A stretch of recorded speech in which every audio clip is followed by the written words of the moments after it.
आज के इस लेक्चर में डिस्कस करने को जा रहे हैं प्रॉपर्टीज ऑफ मैग्नेटिक मटेरियल।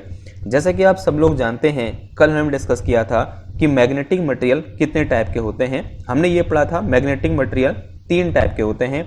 एक होता है हमारे पास डाईमैग्नेटिक मटेरियल, फिर होता है हमारे पास दूसरे टाइप का मटेरियल जिसे हमने क्या बोला था, पैरामैग्नेटिक मटेरियल बोला था, और लास्ट हमारे पास एक और टाइप का मटेरियल आया था जिसे हमने क्या बोला था, फेरोमैग्नेटिक मटेरियल बोला था। और आज के इस लेक्चर में हम इन तीनों की जो इंपॉर्टेंट प्रॉपर्टीज हैं उनको डिस्कस करने जा रहे हैं। और पहली हेडिंग है हमारे पास, आप भी कॉपी पेन निकालिए और हेडिंग लिखिए क्या, प्रॉपर्टीज ऑफ डायमैग्नेटिक मटेरियल। पहली प्रॉपर्टी यहाँ पर लिखी हुई है, बहुत सिंपल सी प्रॉपर्टी है, पहले पढ़ते हैं फिर इसको एक्सप्लेन करते हैं। क्या बोल रही है पहली property, diamagnetic material are weakly magnetize in opposite direction of applied magnetic field. क्या मतलब हुआ, जो हमने पिछला लेक्चर देखा है, कल का लेक्चर देखा है, उनको समझ में आ गया होगा कि इसका मतलब हुआ क्या। मान लिया इस तरह से मेरे पास क्या है, एक मटेरियल है और ये एक मटेरियल की स्लैब है मान लिया, और यहाँ पर अभी कोई भी एक्सटर्नल मैग्नेटिक फील्ड नहीं लगा रखा है, यानी एच की वैल्यू कितनी है, 0 है। तो इसके अंदर जो टाइनी मैग्नेटिक डाइपोल होंगे वो क्या होंगे, रैंडम डायरेक्शन में ऐसे ओरिएंटेड होंगे, कुछ इस तरह से रैंडम डायरेक्शन में क्या होंगे, ओरिएंटेड होंगे। और जैसे मैं क्या करूंगा, इसको कहाँ रखूंगा, ये जो मेरे पास स्लैब है एक मटेरियल की, अगर मैं यहाँ पर क्या करूं, जो एच एक्सटर्नल की वैल्यू है उसको नॉन जीरो कर दूं, और मान लिया जो एच एक्सटर्नल है वो कहाँ की ओर अप्लाई है, इस डायरेक्शन में अप्लाई है, सॉरी ये एच होगा, मैंने ए लिख दिया। तो जो एच एक्सटर्नल है वो इस डायरेक्शन में अप्लाई है, तो इसके अंदर जो है टाइनी मैग्नेटिक डाइपोल हैं वो क्या करेंगे, इस अप्लाइड मैग्नेटिक फील्ड की अपोजिट डायरेक्शन में पार्शियली क्या होंगे, इस तरह से रोटेट हो जाएंगे, यानी पूरी तरह से मैग्नेटिक फील्ड के अपोजिट डायरेक्शन में नहीं आएंगे। कैसे होंगे, पार्शियली मैग्नेटिक फील्ड के अपोजिट डायरेक्शन में क्या होंगे, रोटेट होंगे, या बोल सकते हैं थोड़ा सा डिफ्लेक्ट होंगे, या बोलते हैं ओरिएंटेड होंगे। और इस प्रोसेस को, यहां से यहां आने की प्रोसेस को हमने क्या बोला था कल, मैग्नेटाइजेशन बोला था, कैपिटल एम से हमने उसको दिखाया था। This process is known as magnetization. और यहां पर जो मैग्नेटाइजेशन हो रहा है, कैसा मैग्नेटाइजेशन हो रहा है, वीक मैग्नेटाइजेशन हो रहा है। जैसे कि आपको यहां से देखने को मिल रहा है कि वीकली क्या होते हैं, इसके अंदर टाइनी मैग्नेटिक डाइपोल हैं, वो वीकली मैग्नेटिक फील्ड की या अप्लाइड मैग्नेटिक फील्ड की अपोजिट डायरेक्शन में ओरिएंटेड होते हैं। और यही क्या है, हमारी पहली प्रॉपर्टी का मतलब है, क्या बोल रहा है, diamagnetic material are weakly magnetize in opposite direction of applied magnetic field. Clear है इतनी बात। तो ये क्या होगी, हमारी पहली प्रॉपर्टी होगी। अब बढ़ते हैं अपने दूसरी प्रॉपर्टी की ओर, जो अगेन क्या है, इंपॉर्टेंट प्रॉपर्टी है। ये बातों को पहले से पता है, अब नई चीज क्या है यहाँ पर दूसरे से देखते हैं। क्या बोल रहा है, देखो पहले पढ़ते हैं फिर समझते हैं। When a rod of diamagnetic material is placed in magnetic field, pole are induced on it in opposite direction of applied field. पहली लाइन को समझते हैं क्या कहना चाह रहे हैं। तो मान लिया इस तरह से मेरे पास क्या है, यहाँ पर एक मैग्नेटिक फील्ड है, मैंने ऐसे मैग्नेटिक फील्ड लगा दिया, एक मैंने ये पोल ले लिया नेचुरल मैग्नेट का, या बोल सकते हैं एक परमानेंट मैग्नेट का। माना ये कौन सा पोल है, नॉर्थ पोल है, ये कौन सा पोल है, साउथ पोल है। जैसे मैं क्या करूंगा, यहाँ पर एक इस तरीके का, माना ये मैंने क्या रख दिया, यूं करके थोड़ा थोड़ा बनाते हैं, इस तरह से यहाँ पर मैंने एक डायमैग्नेटिक मटेरियल रख दिया। होगा क्या, डायमैग्नेटिक मटेरियल के अंदर ऐसे क्या होगा, मैग्नेटाइजेशन होगा। अब जैसे इस तरह से मैग्नेटाइजेशन होगा, जैसे कि यहां पर हुआ, तो इस मैग्नेटाइजेशन की वजह से इसके अंदर, इस डाइपोल के अंदर, या सॉरी डाइपोल नहीं, इस मटेरियल के अंदर क्या होंगे, पोल इंड्यूस होंगे। तो यहां की ओर क्या हो जाएगा, मेरा नॉर्थ पोल हो जाएगा, और यहां की ओर क्या हो जाएगा, मेरे पास साउथ पोल हो जाएगा। ये बात समझ में आ रही है आपको, यानी इस स्लैब के अंदर ये कैसा हो जाएगा, नॉर्थ हो जाएगा, और ये कैसा हो जाएगा, मेरा साउथ हो जाएगा। क्यों, आप यहां से समझ सकते हैं, ये जो डाइपोल हो रहे हैं इस डायरेक्शन में क्या हो रहे हैं, ओरिएंटेड हो रहे हैं। और डाइपोल मूवमेंट की डायरेक्शन कहां से कहां की ओर होती है, साउथ से नॉर्थ की ओर होती है। तो इसका मतलब जो एरो वाला एंड है, तो ये नॉर्थ हुआ, ये साउथ हुआ, सबका ऐसा ही है। तो इसका नेट डाइपोल मूवमेंट कहां की ओर होगा, इधर की ओर होगा। तो इसका ये एंड कैसा हो जाएगा, नॉर्थ, और ये एंड क्या हो जाएगा, साउथ। और यही क्या है, इस प्रॉपर्टी का मतलब भी है कि ये एंड कैसा हो जाएगा, नॉर्थ हो जाएगा, और ये एंड कैसा हो जाएगा, साउथ हो जाएगा। अब आगे की बात शुरू करते हैं, कॉमा के बाद आगे क्या बोलना है, so that the magnetic field lines prefer to pass through the surrounding air than to pass through the material itself, that is magnetic field lines get repelled. अब ये बहुत इंपॉर्टेंट प्रॉपर्टी है।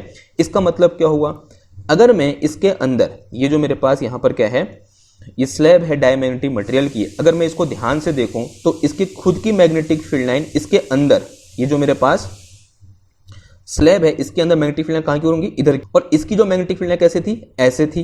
अब होगा क्या, इसके अंदर इसकी जो मैग्नेटिक फील्ड लाइन है, ये जो मेरे पास स्लैब है या इस सब्सटेंस है, सब्सटेंस की मैग्नेटिक फील्ड लाइन क्या कर रही है, जो एक्सटर्नल मैग्नेटिक फील्ड है उसको अपोज कर रही है, क्योंकि ये इस डायरेक्शन में है और इसका मैग्नेटिक फील्ड इस डायरेक्शन में है। तो अंदर क्या होगा, जो नेट मैग्नेटिक फील्ड है वो पहले के कंपेयर में कम हो जाएगा। और ये जो मेरे पास मैग्नेटिक फील्ड लाइन थी, जो पहले ऐसे जा रही होंगी, इस तरह से जा रही होंगी यूं करके, अब वो ऐसे जाना पसंद नहीं करेंगी। वो कैसे जाएंगी, वो आप कुछ इस तरह से जाएंगी। कैसे, ऐसे जाना पसंद करेंगी। ठीक है, तो ये क्या करेगा, इन मैग्नेटिक फील्ड लाइन को रिपेल करेगा, ऐसा हमें यहां पर फील होगा। तो यहीं से हम क्या लिख सकते हैं, the magnetic field lines get repelled लिख सकते हैं। तो डायग्राम कैसा बन जाएगा, तो डायग्राम ऐसे बनाएंगे। तो ये मेरे पास क्या है, यहाँ पर दो पोल है, एक पोल ये मेरे पास क्या है, नॉर्थ पोल है, और एक पोल यहाँ पर है, इसे मैंने क्या बोला है भाई, साउथ पोल बोला है। सॉरी, क्या है ये साउथ पोल है। ठीक है, ध्यान देना, this is our south pole. और यहाँ पर जो मैग्नेटिक फील्ड, ये वाला पोल है, यानी ये जो मैग्नेट है ये परमानेंट मैग्नेट है। और बीच में क्या रखा है हमने, यहाँ पर इस तरह से एक स्लैब रखी हुई है, किसकी, एक डायमैग्नेटिक मटेरियल की। और जो मैग्नेटिक फील्ड लाइन होंगी वो कैसे पास करेंगी, इस तरह से। अगर यहाँ पर नहीं होता तो सीधे ऐसे पास कर जाती, अगर यहाँ पर नहीं होता तो मैग्नेटिक फील्ड लाइन कैसे होती, ऐसे होती। अब जैसे यहाँ पर क्या आया, एक डायमैग्नेटिक सब्सटेंस आया, तो जो मैग्नेटिक फील्ड लाइन है अब ऐसे पास करेंगी, यानी इसके अंदर से पास नहीं होना चाहेंगी, यानी कुछ इस तरह से यहाँ पर ये मैग्नेटिक फील्ड लाइन पास करेंगी। ठीक है, तो लाइक दिस, इन दिस वे। तो ये क्या बनेगा, हमारा डायग्राम बनेगा। क्लियर बात इतनी। हो सकता है कुछ पास भी कर जाएं, क्योंकि क्या होगा, वीकली यहाँ पर ये क्या होंगी, रिपेल्ड होंगी। ठीक है, इस तरह से कुछ इस तरीके का मुझे यहाँ पर देखने को मिलेगा। सो दिस क्या बोलेंगे इसको हम, ये जो मेरे पास सब्सटेंस है, ये कैसा सब्सटेंस है, डाई मैग्नेटिक सब्सटेंस है। और ये प्रॉपर्टी इंपॉर्टेंट है, यहाँ से कभी कभी क्वेश्चन आपसे पूछ लिया जाता है। ठीक, आपसे बोलेगा एग्जाम में कि एक डायमैग्नेटिक मटेरियल है जो कि एक्सटर्नल मैग्नेटिक फील्ड में रखा है, तो उसके लिए करेक्ट रिप्रेजेंटेशन क्या है, मैग्नेटिक फील्ड लाइंस का। तो जहां पर आपको लाइंस रिपेल होती हुई दिख रही होंगी, वही क्या होगा, हमारा सही आंसर होगा। या कभी कभी क्वेश्चन ऐसे ही पूछ सकता है कि हमारे पास क्या है, एक कॉपर की स्लैब है, उस कॉपर की स्लैब को हमने एक्सटर्नल मैग्नेटिक फील्ड में रखा हुआ है, तो बताना है तो वहां पर जो मैग्नेटिक फील्ड लाइंस हैं उसका सही रिप्रेजेंटेशन फॉलोइंग में से कौन सा है। अब यहां पर आपको एक चीज थोड़ा सा याद करनी पड़ेगी कि जो कॉपर होता है भाई हमारा, वो कैसा सब्सटेंस होता है, एक डायमैग्नेटिक सब्सटेंस होता है। और यहाँ पर कुछ और एग्जाम्पल आपको डायमैग्नेटिक सब्सटेंस के दिए हुए हैं, जैसे बिस्मिथ है, कॉपर है, सिलिकॉन है, नाइट्रोजन है, और H2O है, यानी जल है हमारा, वाटर है, और NaCl है, यानी जो नमक है, वो भी क्या होता है, एक टाइप का डायमैग्नेटिक मटेरियल होता है। तो यहाँ पर आपको कम से कम 3 एग्जाम्पल क्या होने चाहिए, याद होने चाहिए, क्योंकि जब आप डिफरेंस लिखोगे ना डायमैग्नेटिक, पैरामैग्नेटिक, फेरोमैग्नेटिक मटेरियल के बीच, तो वहाँ पर भी क्या आता है, ये काम आ जाता है। ठीक है, तो आपको ये चीज़ क्या होनी चाहिए, याद होनी चाहिए, बहुत इंपॉर्टेंट है। ये क्या होगी, हमारी प्रॉपर्टी नंबर 2 होगी। अब बढ़ते हैं अपने अगले प्रॉपर्टी की ओर। क्या बोल रहा है, प्रॉपर्टी नंबर 3 ये बोल रहा है, when diamagnetic material are placed in non-uniform magnetic field, a diamagnetic substance move from stronger to the weaker part of field। यानी जब भी हम किसी डायमैग्नेटिक मटेरियल को कहाँ रखेंगे, नॉन यूनिफॉर्म मैग्नेटिक फील्ड में रखेंगे, तब जो सब्सटेंस है वो कहाँ की ओर मूव करेगा, स्ट्रॉन्गर मैग्नेटिक फील्ड से वीकर मैग्नेटिक फील्ड की ओर मूव करेगा। कहने का मतलब सिंपल सा है, मैं थोड़ा सा आपको सिंबॉलिकली दिखाना चाहता हूँ। माना ये मेरे पास क्या है, थोड़ा सा रंग चेंज करें इसका, तो ये मेरे पास क्या है, एक वेरिएबल मैग्नेटिक फील्ड है, यहाँ बोल सकते हैं this is our a non uniform magnetic field. ये कैसा मैग्नेटिक फील्ड है, एक नॉन यूनिफॉर्म मैग्नेटिक फील्ड है। यहाँ पर इस पोर्शन में मैग्नेटिक फील्ड क्या है, ज़्यादा है, बिकॉज फील्ड लाइन क्या है, एक दूसरे के क्लोज हैं। यहाँ मैग्नेटिक फील्ड लाइन की स्ट्रेंथ क्या होगी, कम होगी, क्योंकि फील्ड लाइन के बीच जो क्लोजनेस है वो क्या है, मेरे पास ज़्यादा है, तो ये ज़्यादा दूर दूर है, तो यहाँ पर फील्ड लाइन क्या होगा, मतलब मैग्नेटिक फील्ड क्या होगा, कम होगा। यहाँ मैग्नेटिक फील्ड की स्ट्रेंथ क्या होगी, ज़्यादा होगी। अब अगर मैं क्या करूँ, एक डायमैग्नेटिक मटेरियल को यहाँ पर रखता हूँ, माना ये मेरे पास क्या है, एक डायमैग्नेटिक मटेरियल है, उसको मैंने यहाँ पर इस तरह से रखा हुआ है। अब ये मेरे पास डायमैग्नेटिक मटेरियल है, कलर चेंज कर रहे हैं, ये डायमैग्नेटिक मटेरियल है तो क्या करेगा, यहाँ की ओर मूव करेगा, कहाँ की ओर, वीकर मैग्नेटिक फील्ड की ओर क्या करेगा, मूव करेगा। अब इसी चीज को दिखाने का हमारे पास एक और तरीका होता है, मतलब एक और रिप्रेजेंटेशन होता है जो कि काफी अच्छा होता है, अच्छा माना जाता है या फिर दिखने में थोड़ा सा अच्छा लगता है, उसको हम बना रहे हैं यहाँ पर। ठीक है, अब जरा समझेंगे। तो मान लिया मेरे पास क्या है, दो यहाँ पर इस तरह से पोल हैं, किसके, मैग्नेट के पोल हैं, एक नॉर्थ पोल है एक साउथ पोल है, और दोनों थोड़ा सा एक दूसरे से दूर रखे हुए हैं। ये मेरे पास कौन सा पोल है भाई, नॉर्थ पोल है, ये साउथ पोल है। अब यहाँ पर जो इंटेंसिटी होगी इस पॉइंट पर मैग्नेटिक फील्ड क्या होगा, ज़्यादा होगा, यहाँ पर मैग्नेटिक फील्ड क्या होगा, स्ट्रांग होगा। इन दो पॉइंट पर मैग्नेटिक फील्ड क्या स्ट्रांग है, और यहाँ पर इन दोनों के बीच में इस पोर्शन में जो मैग्नेटिक फील्ड होगा मेरा कैसा होगा, वीक मैग्नेटिक फील्ड होगा। ये बात समझ में आ रही है आपको, ये मेरे पास क्या है, वीक मैग्नेटिक फील्ड है यहाँ पर, और जो पोल्स पर क्या है मेरा स्ट्रॉन्ग मैग्नेटिक फील्ड है। अब मैंने क्या किया, एक इस तरह से तसला टाइप का ले लिया, तसला जानते हो ना, बर्तन, ठीक है, इस तरह से मैंने एक बर्तन ले लिया और इसके ऊपर क्या डाला मैंने, कोई एक लिक्विड फॉर्म में डायमैग्नेटिक मटेरियल डाला। क्या किया, एक लिक्विड फॉर्म में मैंने यहाँ पर इस तरह से लिक्विड फॉर्म में एक डायमैग्नेटिक मटेरियल ऐसे फिल कर दिया। अब उसकी प्रॉपर्टी क्या होती है कि जो डायमैग्नेटिक मटेरियल होता है वो स्ट्रॉन्गर मैग्नेटिक फील्ड से वीकर मैग्नेटिक फील्ड की ओर मूव करता है। यानी ये जो मेरे पास लिक्विड रूम में डायमैग्नेटिक मटेरियल है ये क्या करेगा भाई, यहाँ पर मैग्नेटिक फील्ड वीक है तो ये सारा लिक्विड इधर की ओर क्या करेगा, इस तरह से मूव करेगा, और यहाँ पर पोल्स पे क्या होगा, जो लिक्विड होगा या जो डायमैग्नेटिक मटेरियल होगा वो कम हो जाएगा। तो इस तरह से यहाँ मुझे क्या देखने को मिलेगा, जो लिक्विड है कुछ इस फॉर्म में देखने को मिलेगा। अगर यहाँ पर ये पोल्स नहीं होते तो लिक्विड का शेप कैसा होता, मैं बनाना चाह रहा हूँ यहाँ पर देखना, अगर ये पोल नहीं होते तो लिक्विड का शेप कुछ ऐसा होता, लिक्विड सब जगह क्या होता है, ऐसे समान होता। लेकिन यहाँ पर क्या है भाई, ये पोल आते ही यानी मैग्नेटिक फील्ड लगाते ही यहाँ मैग्नेटिक फील्ड, इस पोर्शन में मैग्नेटिक फील्ड कम है, इस पोर्शन में मैग्नेटिक फील्ड ज़्यादा है, तो जहाँ मैग्नेटिक फील्ड ज़्यादा है वहाँ पर डायमैग्नेटिक मटेरियल कम होगा। तो अब ये जो मेरे पास मटेरियल है वो ऐसा हो जाएगा, कैसा, ऐसा, ठीक है। और बाकी चीज़ें क्या हो जाएंगी हमारी, उसको मिटा दें हम सॉरी, तो बाकी चीज़ों को मिटाएं तो आपको समझ में आएगा कि हमको वहाँ पर लिक्विड कैसा देखने को मिलेगा। तो इस तरह से सेंटर में क्या आ जाएगा, ऐसे उभार टाइप का आ जाएगा, और बाकी जगह क्या हो जाएगा, मेरा कम हो जाएगा, ठीक है। यानी सेंटर पर ज़्यादा मटेरियल होगा और पोल्स पे क्या होगा, कम मटेरियल होगा। तो इस तरह से हम बोल सकते हैं, या बोल सकते हैं ये सिंबॉलिक रिप्रेजेंटेशन है किसका, या सिंबॉलिकली हम ऐसे दिखा सकते हैं कि जो डायमैग्नेटिक मटेरियल होते हैं वो स्ट्रॉन्गर मैग्नेटिक फील्ड से वीकर मैग्नेटिक फील्ड की ओर मूव करते हैं। अब इसी को दिखाने का एक और तरीका होता है, दूसरा तरीका होता है, उसको भी देख लेते हैं। सेकंड केस में मैंने क्या किया, सेम पोल लिए मैंने, ये मेरे पास नॉर्थ पोल है और ये मेरे पास क्या है भाई, साउथ पोल है, और इस केस में दोनों क्या हैं, एक दूसरे के बहुत करीब हैं। तो इस केस में क्या होगा, यहाँ पर मैग्नेटिक फील्ड क्या होगा, स्ट्रॉन्ग मैग्नेटिक फील्ड होगा, यहाँ पर मैग्नेटिक फील्ड स्ट्रॉन्ग मैग्नेटिक होगा, और यहाँ पर अगर मैं दूर जाऊंगा इससे तो इस साइड को यहाँ पर मैग्नेटिक फील्ड कैसा होगा, वीक मैग्नेटिक फील्ड होगा। ये बात समझ में आती है। नाउ सेम तसला मैंने इसके ऊपर रख दिया भाई, इस तरह से मैंने तसले को पकड़ा, इसके ऊपर ऐसे रख दिया, ठीक है। नाउ अभी क्या होगा, इस पोर्शन में, किस वाले पोर्शन में, यहाँ जो फील्ड है, यहाँ क्या है मेरे पास, वीक मैग्नेटिक फील्ड है। जैसे कि मैंने ये दिखा रहा है, ऐसा बोला है, यहाँ बोला है मैंने, यहाँ बोलो, एक ही बात हुई। यहाँ जो मैग्नेटिक फील्ड है वो वीक मैग्नेटिक फील्ड है, और यहाँ पर सेंटर के आसपास यानी इस पोर्शन में जो मैग्नेटिक फील्ड है मेरे पास वो कैसा है, स्ट्रॉन्ग मैग्नेटिक फील्ड है। अब जरा समझेंगे फिर, तो यहाँ पर अब किस तरह का शेप हो जाएगा हमारे पास जो डायमैग्नेटिक मटेरियल है। अगर यहाँ पर ये मैग्नेटिक फील्ड नहीं होता तो इसका शेप कैसा होता, ऐसा होता। अब जैसे ही यहाँ पर डायमैग्नेटिक हमने क्या लगाया, मैग्नेटिक फील्ड लगाया, तो मैग्नेटिक फील्ड लगाते ही क्या होगा पता है आपको, यहाँ पर का जो मेरे पास लिक्विड है वो कहाँ की ओर मूव करेगा, इधर की ओर मूव करेगा। ये लिक्विड कहाँ की ओर मूव करेगा, इधर की ओर मूव करेगा, और फाइनली हमारा शेप कैसा हो जाएगा, हमारा शेप यहाँ पर हमें इस तरीके का देखने को मिलेगा। यहाँ ज़्यादा लिक्विड होगा और यहाँ कम लिक्विड होगा, और यहाँ पर अगेन क्या होगा, ज़्यादा लिक्विड होगा। और इसको मिटा के चलता हूँ तो बेहतर फील आएगा आपको। ये मिटा रहा हूँ तो यहाँ मुझे कुछ इस टाइप से ये लिक्विड बहता हुआ, या बोलते हैं इसका लिक्विड का शेप ऐसा कुछ दिखेगा।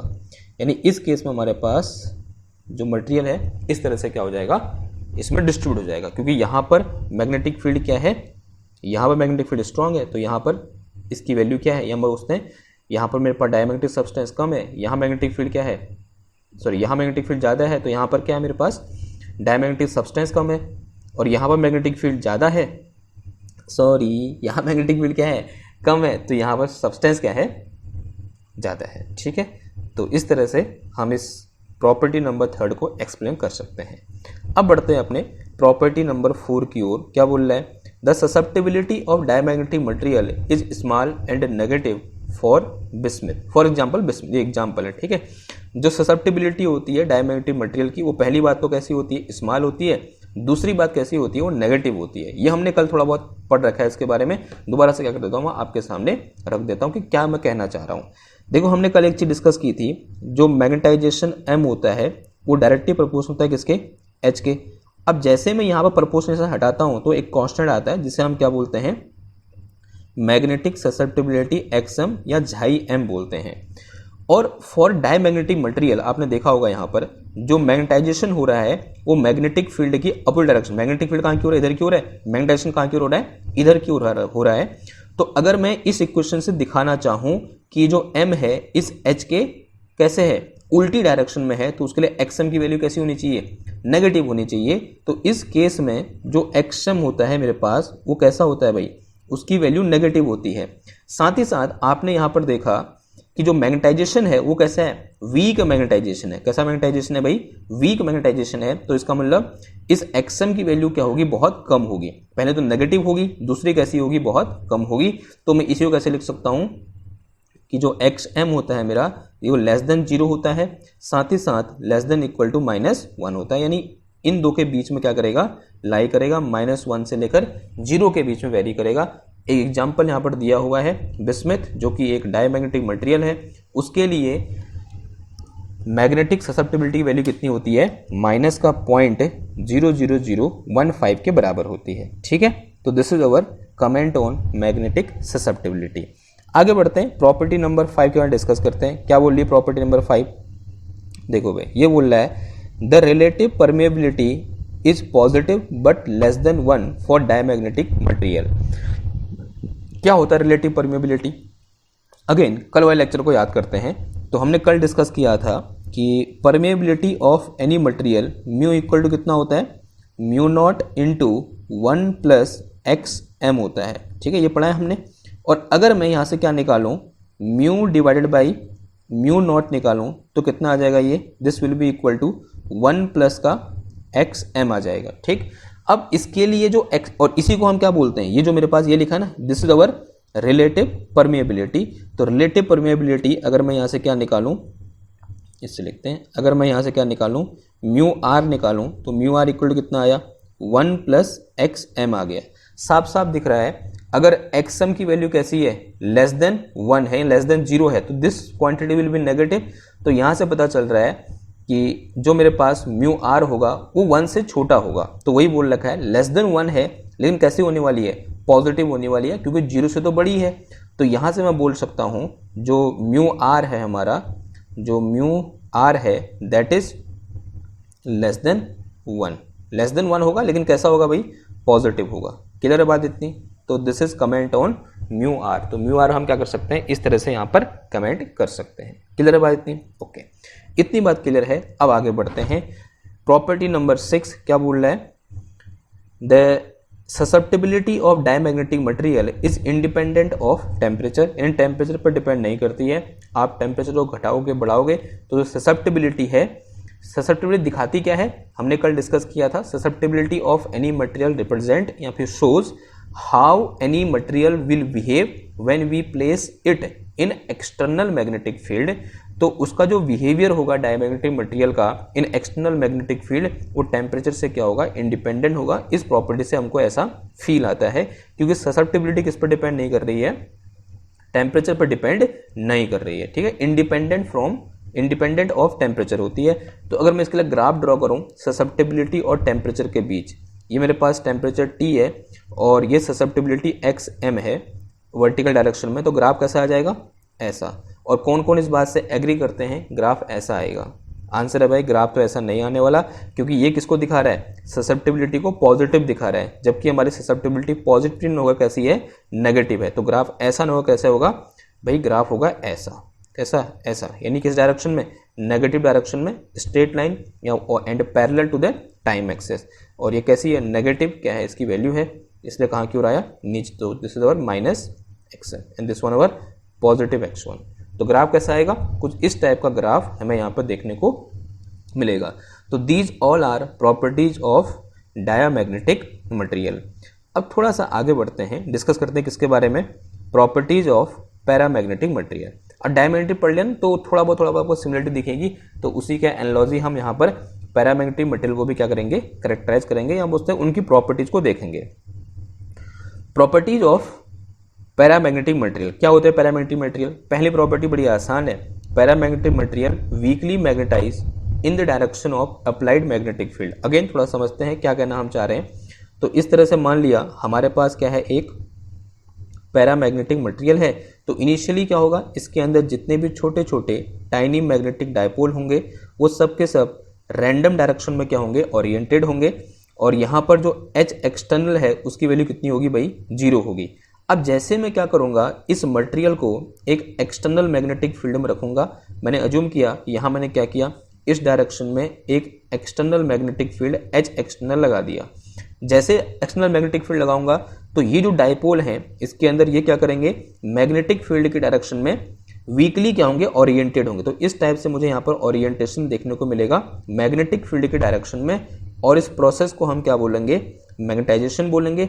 और कैसा मैग्नेटाइजेशन हो रहा है, यहाँ पर वीक मैग्नेटाइजेशन हो रहा है, ध्यान से समझना कैसा मैग्नेटाइजेशन है, वीक मैग्नेटाइजेशन है।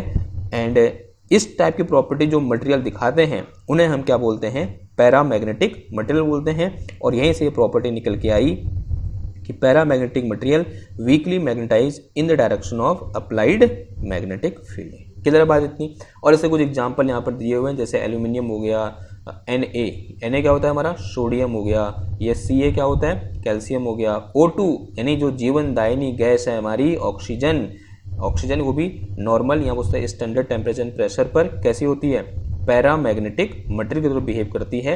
यानी मैग्नेटिक फील्ड में रखूंगा तो ये मैग्नेटिक फील्ड की डायरेक्शन में क्या होगी, वीकली मैग्नेटाइज होगी। ठीक है, तो दीज आर एग्जाम्पल। एग्जाम्पल आपको कम से कम 3 एग्जाम्पल क्या करना है, याद कर लेना। जैसे ऑक्सीजन तो याद हो गया होगा, एल्यूमिनियम और सोडियम याद कर लो।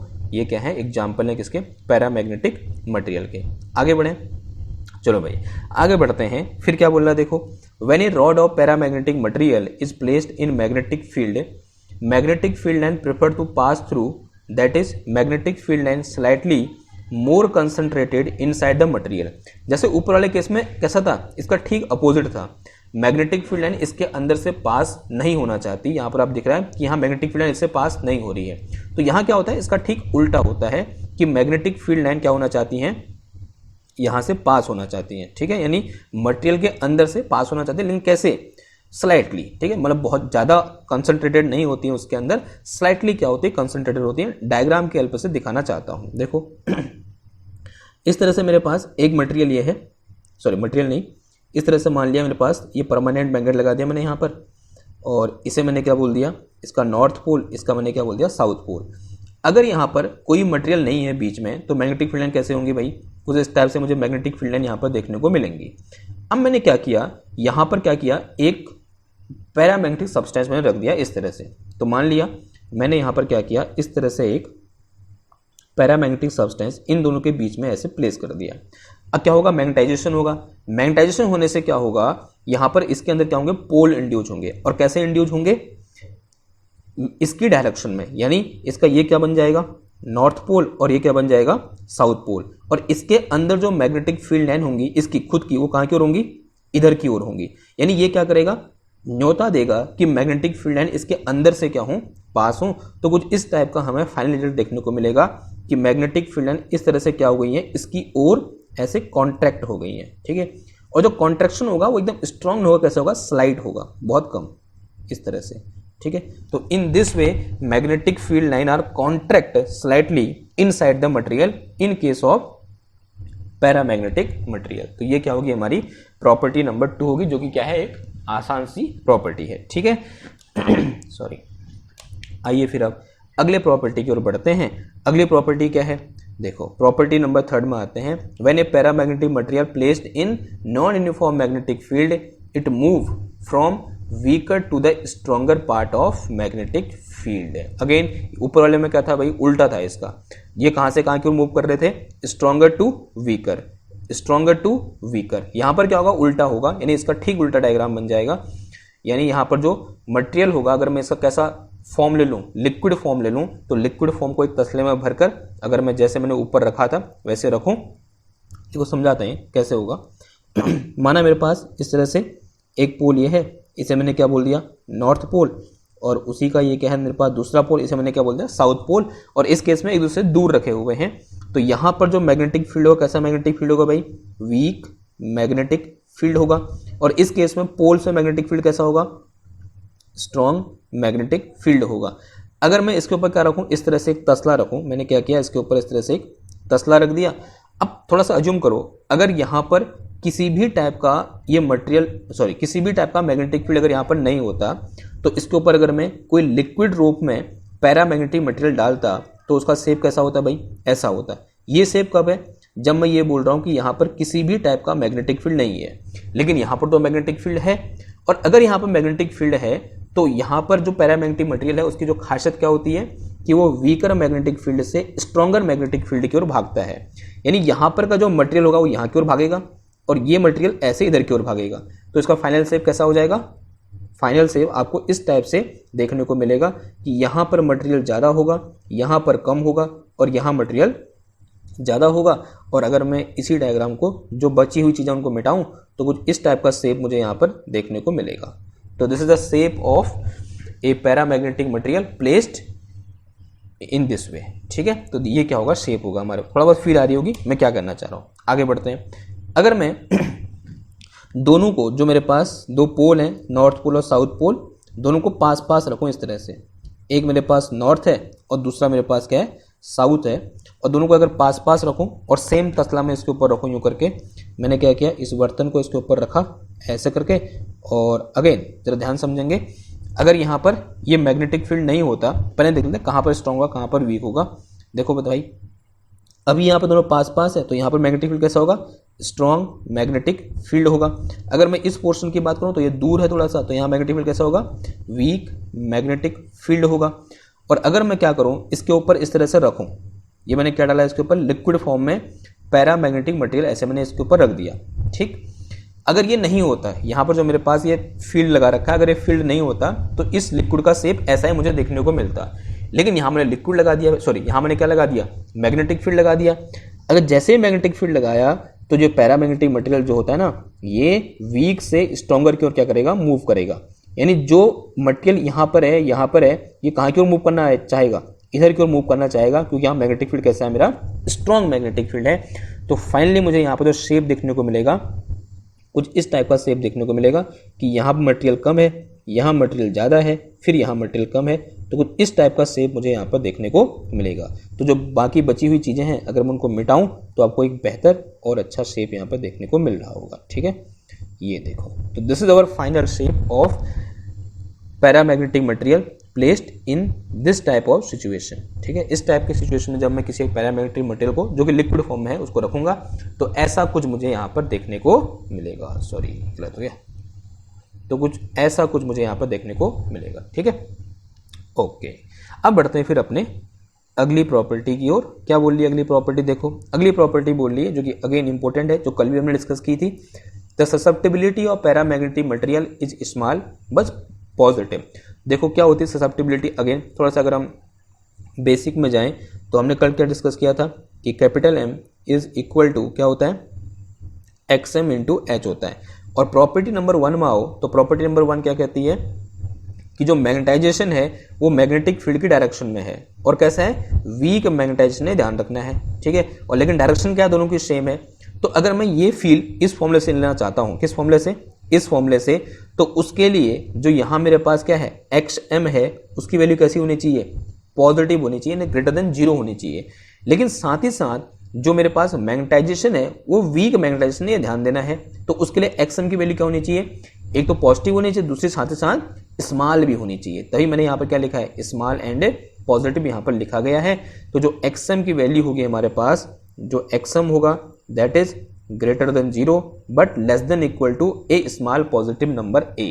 जो A है यहाँ पर वो क्या है, एक कोई छोटा सा स्मॉल पॉजिटिव नंबर है। क्लियर बात इतनी? ओके, तो ये क्या होगी हमारी प्रॉपर्टी नंबर 4 होगी। और यहाँ पर आपको दिखाया भी गया है, लिखा भी गया है कि एल्यूमिनियम की जो मेरे पास ससेप्टेबिलिटी होती है वो 1.8 इंटू 10⁻⁻6 के आसपास होती है और इसकी कोई डायमेंशन नहीं होती, ये भी ध्यान रखना, because it is a dimensionless quantity.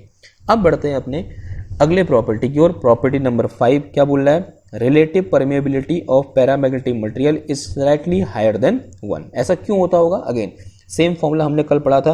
क्या होता है formula? Mu equal to mu not into 1 plus XM होता है। अगर मैं रिलेटिव परमेबिलिटी म्यू आर की बात करूं तो this is equal to mu divided by mu not, जो किसके बराबर होगा? 1 प्लस एक्सएम के बराबर होगा। ठीक है, और जो एक्सएम की वैल्यू होती है वो कोई एक क्या है? स्मॉल पॉजिटिव नंबर है। तो ये जो यहाँ पर ये ब्रैकेट के अंदर रखा हुआ है ये 1 से थोड़ा सा छोटा होगा, सॉरी थोड़ा सा बड़ा होगा, जिसे हम क्या बोलेंगे? Slightly higher than 1, because this is positive, this is 1, यानी एक में कुछ पॉजिटिव नंबर को ऐड कर रहा हूं तो जो नया नंबर निकल के आएगा वो 1 से थोड़ा सा बड़ा होगा। तो 1 से थोड़ा सा बड़ा करने का मतलब जो म्यू आर है वो 1 से थोड़ा सा क्या है? बड़ा है। तो मैं क्या लिख सकता हूं यहां से? जो म्यू आर है that is slightly more than 1। ठीक है, ओके, क्लियर बात नहीं? अब बढ़ते हैं अपने अगली प्रॉपर्टी की ओर, and that property is known as the magnetic susceptibility of paramagnetic material varies inversely as a absolute temperature, जो कि बहुत इंपॉर्टेंट पॉइंट है भाई। पिछले वाले केस में कोई टेम्परेचर डिपेंडेंसी आपको देखने को नहीं मिल रही थी, लेकिन यहाँ पर क्या होता है? जो मैग्नेटिक ससेप्टेबिलिटी होती है पैरामैग्नेटिक मटेरियल की वो एब्सोल्यूट टेम्परेचर के इनवर्सली प्रोपोर्शनल होती है। यानी मैं क्या कह सकता हूँ यहाँ से?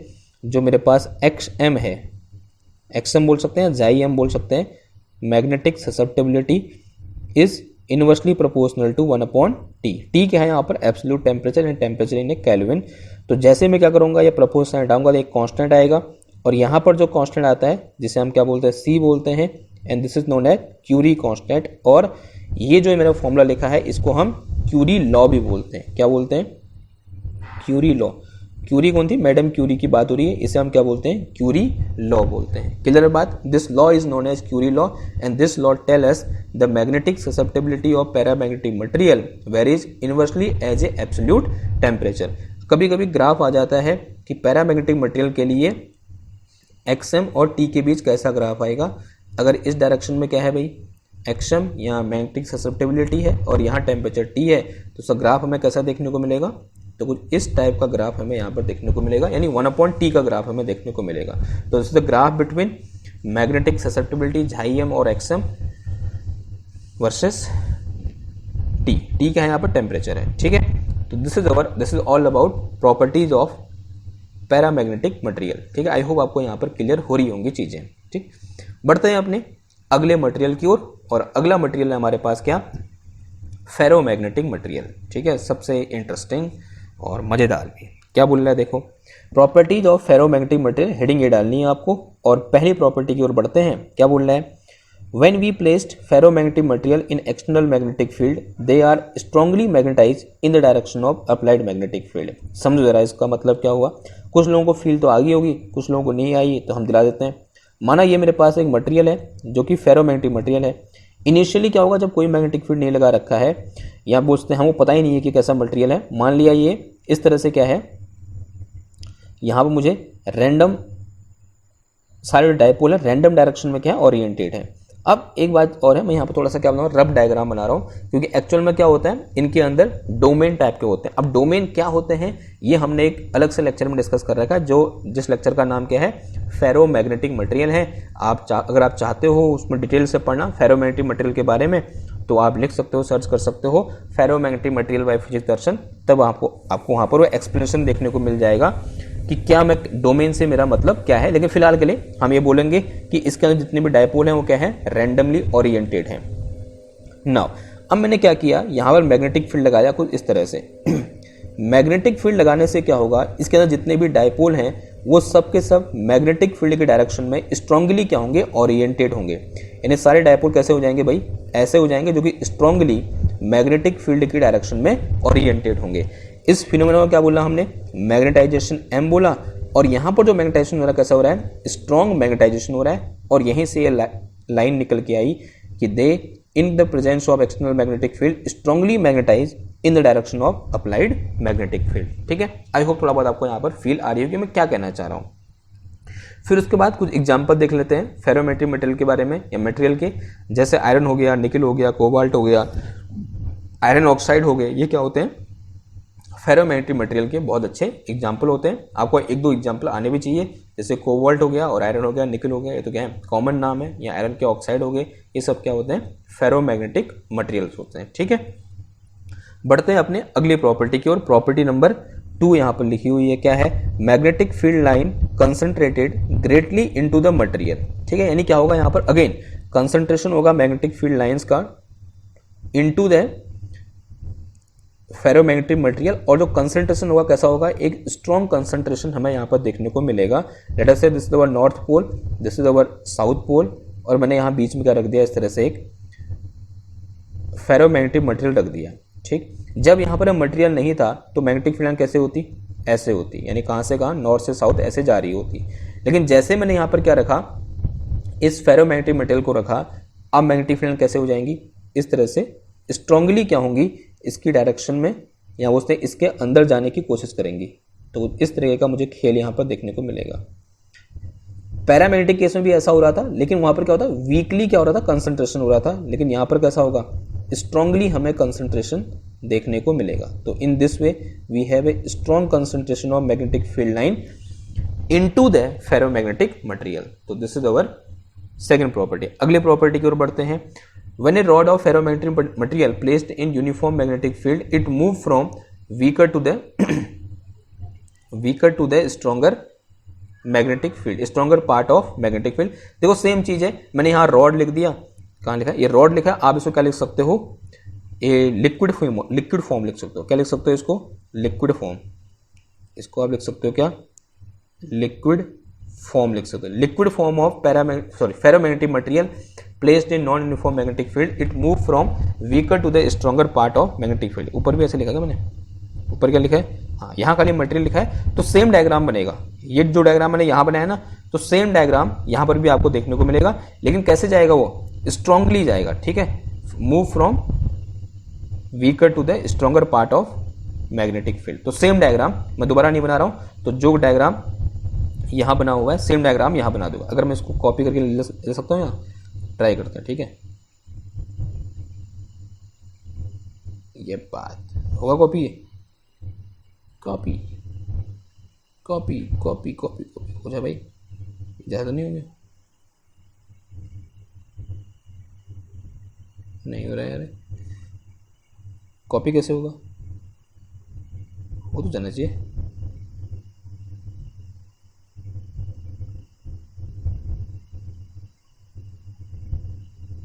नहीं हो रहा है, रहने दो, छोड़ो, नहीं हो रहा है। इधर बढ़ते हैं, आप सेम डायग्राम बना देना। ठीक है, आगे बढ़ते हैं। प्रॉपर्टी नंबर 4 की ओर बढ़ते हैं। क्या बोल रहा है? The susceptibility of ferromagnetic material is large. जो फेरोमैग्नेटिक मटेरियल होते हैं उनकी ससेप्टिबिलिटी क्या होती है? लार्ज होती है। कहने का मतलब देखो, अगेन सेम चीज़ है कि जो m होता है, m इज इक्वल टू क्या होता है मेरे पास? xm इंटू h के बराबर होता है। अब यहाँ पर जो मैग्नेटाइजेशन है कैसा है? स्ट्रॉन्ग मैग्नेटाइजेशन है। कहाँ गया? ये जो मैग्नेटाइजेशन यहाँ पर डिस्कस किया, कैसा मैग्नेटाइजेशन है? स्ट्रॉन्ग मैग्नेटाइजेशन, और मैग्नेटिक फील्ड की डायरेक्शन में है। इसका मतलब पहली बात तो एक्सएम कैसा होगा मेरा? पॉजिटिव होगा। अगर एक्सएम पॉजिटिव होगा, इसका मतलब मैं क्या कह सकता हूँ? एक्सएम की वैल्यू पहले तो कैसी है भाई? पॉजिटिव है। दूसरी कैसी है? लार्ज है। तो यहाँ पर मैं क्या बोल सकता हूँ? This XM is very very large in compare to 1। 1 से तो क्या होने वाला है भाई? बहुत बड़ा होने वाला है। ठीक है, अगली प्रॉपर्टी की ओर बढ़ते हैं। क्या बोल रहा है? The relative permeability of ferromagnetic material is positive value. Material is positive value. जैसे आयरन के लिए दे रखा कितना? 1000। तो इसका मतलब क्या हुआ? अगेन सेम चीज़ है मेरे पास। क्या होती है रिलेटिव परमेबिलिटी? अगर आप थोड़ा सा डेफिनेशन में जाओ तो हमने म्यू आर अभी डिस्कस किया था, क्या 1 प्लस एक्सएम के बराबर होता है। और एक्सएम की वैल्यू क्या होती है? 1 से बहुत ज़्यादा होती है। आपको यहाँ से देखने को मिल रहा है। तो इसका मतलब म्यू आर की वैल्यू भी क्या होगी? 1 से काफ़ी बड़ी होगी। तो यहाँ से मैं क्या बोल सकता हूँ? जो म्यू आर है मेरे पास, mu R is greater than 1। 1 से क्या होगी भाई? बहुत ज़्यादा होगी। ठीक, और जैसे आयरन के लिए कितनी होती है? 1000 के आसपास होती है, जो कि बहुत ज़्यादा है। अगला आओ, when a ferromagnetic sample is heated. ये सबसे ज़्यादा इंपॉर्टेंट प्रॉपर्टी यहाँ पर है, यहाँ से क्वेश्चन बनता है। When a ferromagnetic substance is heated its magnetization decrease, उसका मैग्नेटाइजेशन क्या होता है, डिक्रीज होता है। At a sufficiently high temperature the ferromagnetic material become paramagnetic material. ये बहुत इंपॉर्टेंट लाइन यहाँ पर मैंने लिखा रखी है। जैसे हम क्या करेंगे, किसी एक फेरोमैग्नेटिक मटेरियल को हीट करेंगे तो एक ऐसा टेम्परेचर आएगा, उस टेम्परेचर के बाद जो मेरा फेरोमैग्नेटिक मटेरियल है वो क्या बन जाएगा, पैरामैग्नेटिक मटेरियल बन जाएगा। अपने आप में क्या है, बहुत इंपॉर्टेंट बात है। अब देखो मैं यहाँ पर एक्सप्लेन नहीं करूंगा क्योंकि एक्सप्लेन मैंने एक अलग से लेक्चर में कर दिया है, तो मैंने ऊपर भी बोला है अगर आपको लेक्चर देखना है कि कैसे यहाँ पर ये होता है तो आप लिखना क्या फेरोमैग्नेटिक मटेरियल बाय फिजिक्स दर्शन, तो आपके सामने आ जाएगा। लेकिन ये प्रॉपर्टी क्या है, बहुत इंपॉर्टेंट है, ये आपको समझनी चाहिए और आपको वीडियो भी देखना चाहिए, ठीक। अब यहाँ पर एक बहुत इंपॉर्टेंट पॉइंट आता है, दैट इज क्यूरी टेम्परेचर। उसे हम क्या बोलते हैं, क्यूरी टेम्परेचर बोलते हैं। क्या होता है Curie temperature, the temperature at which ferromagnetic substance become paramagnetic substance is called Curie temperature, ठीक है। और वहां पर एक और लॉ भी आता है, क्यूरी लॉ करके आता है, यानी क्यूरी वीन्स लॉ करके आता है कुछ ऐसे, और वो आपको वहीं उस लेक्चर में देखने को मिलेगा। उसमें डिस्कशन नहीं कर रहा क्योंकि एक वो बड़ा लंबा सा डिस्कशन हो जाता है, डोमेन थ्योरी वहाँ पर आती है, तो मैं यहाँ पर नहीं कर रहा हूँ। ये जस्ट हम क्या पढ़ रहे हैं, प्रॉपर्टीज पढ़ रहे हैं, तो मैं अपने आप को यहाँ तक सीमित रख रहा हूँ, सिर्फ डेफिनेशन तक कि क्यूरी टेम्परेचर क्या होता है। वो टेम्परेचर जिससे नीचे फेरोमैग्नेटिक मटेरियल फेरोमैग्नेटिक होता है, और जैसे ही हम उस एक पर्टिकुलर वैल्यू ऑफ टेम्परेचर से ऊपर जाते हैं फेरोमैग्नेटिक मटेरियल पैरामैग्नेटिक मटेरियल बन जाता है, तब हम उस टेम्परेचर को क्या बोल देते हैं, क्यूरी टेम्परेचर बोल देते हैं, ठीक है। आई बात समझ में, ओके। और ये जो मेरे पास क्यूरी लॉ है, कौन सा वाला, ये वाला, ये Curie law, this Curie law is for paramagnetic material. और जब मैं यहाँ पर क्यूरी लॉ लिखूंगा तो क्यूरी लॉ थोड़ा क्या हो जाता है, मॉडिफाई हो जाता है। यहाँ पर मैं एक्स एम इक्वल टू क्या लिखूंगा, C prime upon T minus T C, और टी सी क्या है यहाँ पर, क्रिटिकल टेम्परेचर, सॉरी यहाँ बोलते हैं क्रिटिकल टेम्परेचर, यहाँ क्यूरी पॉइंट, यहाँ बोलते हैं क्या, क्यूरी टेम्परेचर। और जो टी होगा वो ग्रेटर देन क्या होगा, मेरा टी सी होगा। अब इस फॉर्मूले तक मैं कैसे पहुंचा, कैसे ये आया, ये हमने पहले डिस्कस कर लिया है, मैं दोबारा से यहाँ पर उसको डिस्कस नहीं कर रहा हूँ, ठीक है। तो this is all about properties of diamagnetic, paramagnetic and ferromagnetic material. I hope आपको ये लेक्चर पसंद आया होगा। अगर पसंद आया तो इसको लाइक करो, शेयर करो, सब्सक्राइब करो। मैं मिलता हूँ आपसे नेक्स्ट क्लास में एक और नए टॉपिक के साथ। तब तक थैंक यू, धन्यवाद, बाय बाय।